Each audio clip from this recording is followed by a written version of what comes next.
How's everybody doing today? Alright, so today we're going to be playing a little bit of Sonic R for the Sega Saturn. As you can see here, it has a nice 3D title screen with 3D polygons. Looks very, very impressive. As you can see here, there's the ability to save your game and load your game if you decide to save it. For now, we're going to go to no save. And this is your main menu right here. You have the option, you have the time attack, and Grand Prix. And of course there is a two-player mode, which at the moment there is no second controller plugged into the console. Graphics are pretty damn impressive. As you can see, the character models look very nice. And you can see here there is a few different tracks that you can race on. We'll stick with this one. The loading screen does feature a 3D polygon Sonic the Hedgehog head that's kind of reflective. It looks very, very impressive.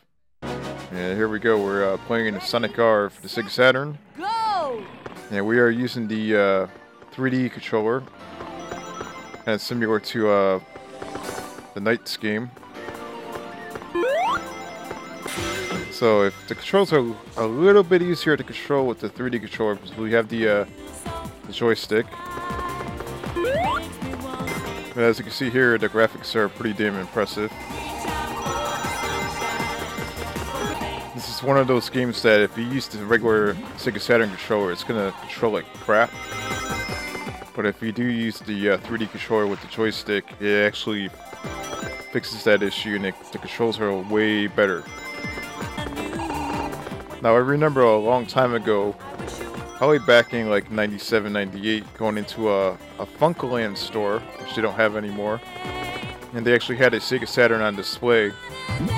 And I was actually able to play this game right here way, way back in the day. And I was very, very impressed by it.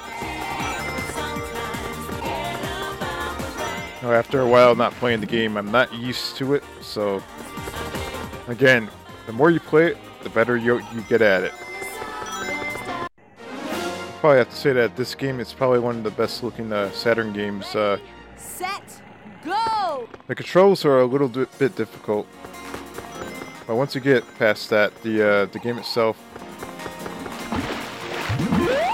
it's actually pretty damn impressive. And I feel like Knuckles is quite a bit easier to use than Sonic for some reason. This track in general is a lot easier to play on than the previous track that I was playing on. You can see right there I'm in first place. Now keep in mind that when I was Sonic, Knuckles actually kicked my ass and came in first place, so Knuckles is obviously one of the better characters in the game. Now the tracks are complex. There's like many different ways of turning. There's many different paths that you can take. So you have to be very, very aware of where you're going. You see Knuckles is making out like a bandit right now with all the rings that he has. He has so many rings, it's ridiculous. I know that a lot of people probably back in the day really did not like this game because of the controls, but again, the 3D control really fixes that issue, and you actually control your character very well with the joystick and the 3D controller. Or after playing this game long enough, it makes you wonder the potential of the unreleased Sonic X game that was supposed to be released on the Sega Saturn. Because if this game came out this well, can you imagine what an actual platformer game would look like on Sega Saturn? As you can see here, this is another track on the game. We're in time attack mode. There's a lot of turns over here. And Tails is not the easiest character to control, to be honest, in my opinion. Yeah, Tails is like very, very slippery. It's almost like driving on ice. You have to be like really careful when you drive with Tails because he slides over the damn place. And Tails just happens to be that scumbag. Now after recording this video, there's one thing I really noticed, that the draw distance in this game actually has some transparent textures, as you can see in the background right here.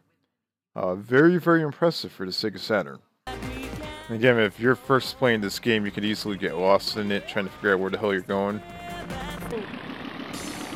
You can see here, not all characters are running on their feet. We have a character that's actually driving in the vehicle.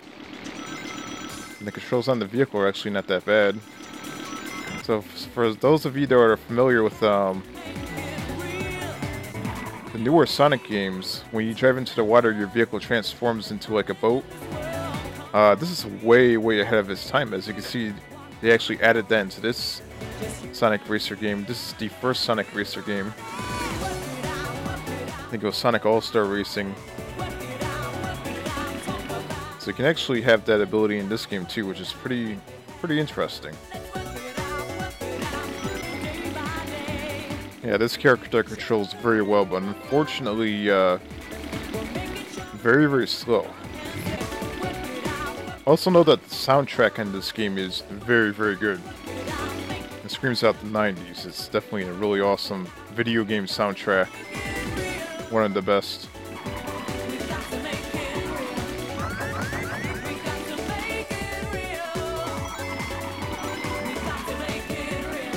I must say that overall this game is a pretty decent racing game on the Sega Saturn. It's unique.